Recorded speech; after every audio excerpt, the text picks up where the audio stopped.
आज हम सरकार की एक आने वाली अहम योजना पर बात कर रहे हैं। यह है नवीन टोल योजना 2025। हमारे पास कुछ शुरुआती जानकारी है, तो आज हम इसी को थोड़ा समझने की कोशिश करेंगे, खासकर ये कि निजी वाहन मालिकों के लिए इसके क्या मायने हैं। तो सबसे पहले ये योजना लागू कब से हो रही है? सुना है 15 अगस्त 2025 से। हाँ बिल्कुल, 15 अगस्त 2025 की तारीख दी गई है। और ये ध्यान रखना जरूरी है कि ये सिर्फ निजी मतलब नॉन कमर्शियल गाड़ियों के लिए है।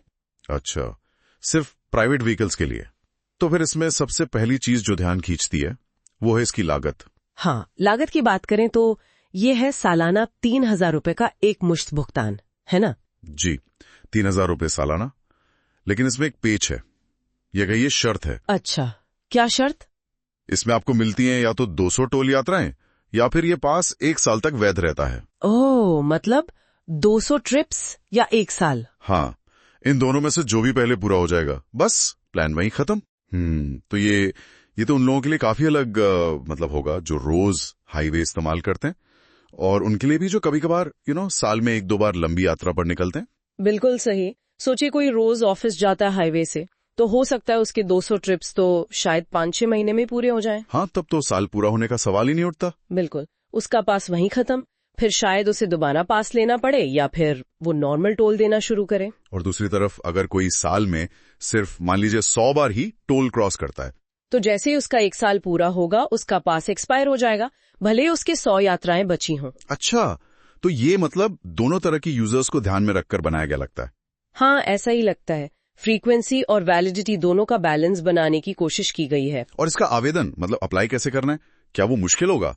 लंबी लाइन है? नहीं, जानकारी तो यही है कि प्रक्रिया काफी सीधी साधी रखी गई है, डिजिटल है पूरी तरह से। डिजिटल मतलब आप राजमार्ग यात्रा ऐप से, वो जो सरकार का ऑफिशियल ऐप है हाईवे यूजर्स के लिए, हाँ, वो ऐप, हाँ, या फिर NHAI यानी national highway authority of India या मोर्थ मतलब ministry of road transport and highways की वेबसाइट से अप्लाई कर सकते हैं। और सबसे अच्छी बात क्या है? सबसे अच्छी बात यह है कि कोई अलग से कागजात जमा नहीं करने, कोई एक्स्ट्रा डॉक्यूमेंट नहीं। वाह, ये तो वाकई बढ़िया है, मतलब पूरी तरह से डिजिटल। हाँ, ये पूरी तरह से डिजिटल होने की तरफ एक अच्छा कदम है।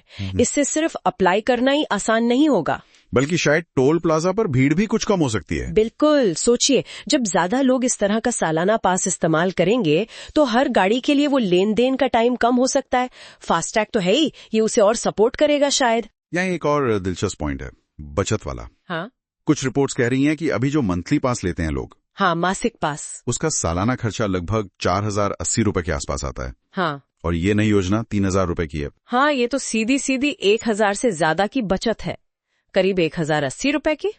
ये तो काफी मायने रखता है, खासकर उनके लिए जो रोज या बहुत ज्यादा हाईवे इस्तेमाल करते हैं। बिल्कुल, जो नियमित यात्री हैं उनके लिए तो ये एक महत्वपूर्ण बचत हो सकती है। लगता है योजना बनाते वक्त लागत और सुविधा दोनों का ध्यान रखा गया है। लेकिन ये भी सोचना होगा, जैसा आपने पहले इशारा किया, कि क्या ये हर किसी के लिए उतना ही फायदेमंद है? वही बात, जो लोग बहुत कम हाईवे इस्तेमाल करते हैं, मान लीजिए साल में बस 10-20 बार, उनके लिए, हाँ, उनके लिए तो शायद 3,000 रुपए देना महंगा पड़ जाए, शायद नॉर्मल टोल ही सस्ता पड़े। बिल्कुल, उनके लिए शायद पे पर यूज ही बेहतर ऑप्शन रहे। तो ये योजना साफ तौर पर उन लोगों को टारगेट कर रही है जो लगातार यात्रा करते हैं, हेवी यूजर्स को। सही कहा। तो ये सिर्फ लागत की बात नहीं, ये आपकी यात्रा की फ्रीक्वेंसी पर भी बहुत निर्भर करेगा कि ये आपके लिए कितना आकर्षक है। हाँ, और सरकार के नजरिए से देखे तो शायद टोल कलेक्शन को स्ट्रीमलाइन करना, डिजिटल पेमेंट्स को और बढ़ावा देना, ये भी मकसद हो सकते हैं। हाँ, और एक फिक्स्ड सालाना रकम से शायद रेवेन्यू का अंदाजा लगाना भी आसान हो जाता होगा। निश्चित रूप से, और डिजिटल होने से पूरी प्रक्रिया में पारदर्शिता भी बढ़ती है।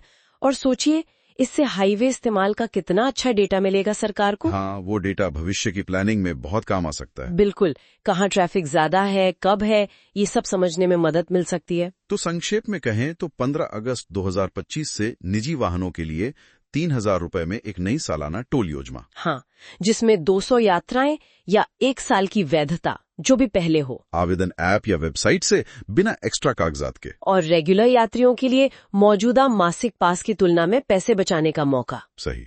यहाँ एक बात सोचने वाली है, अब जब निजी वाहनों के लिए ऐसी फिक्स्ड फी डिजिटल टोल व्यवस्था आ रही है, तो क्या ये एक इशारा है कि भविष्य में मतलब कमर्शियल वाहनों के लिए भी टोल कलेक्शन के तरीकों में कुछ इसी तरह के बदलाव आ सकते हैं? हो सकता है, टेक्नोलॉजी तो है ही। और क्या ये टेक्नोलॉजी हाईवे के इस्तेमाल को और बेहतर बनाने के नए रास्ते खोल सकती है? जैसे ट्रैफिक की भीड़ के हिसाब से या दिन के अलग अलग समय पर अलग अलग टोल रेट्स। जिसे डायनामिक प्राइसिंग कहते हैं। ओह, डायनामिक प्राइसिंग। मतलब पीक आवर्स में ज्यादा, ऑफ पीक में कम। हाँ, कुछ वैसा। इस नई योजना से जो डेटा इकट्ठा होगा, क्या पता वो ऐसी संभावनाओं के लिए रास्ता तैयार करे। वाकई ये सोचने लायक सवाल है कि आगे क्या होगा। टेक्नोलॉजी और डेटा हाईवे यात्रा के अनुभव को भविष्य में और कैसे बदल सकते हैं, ये देखना दिलचस्प होगा।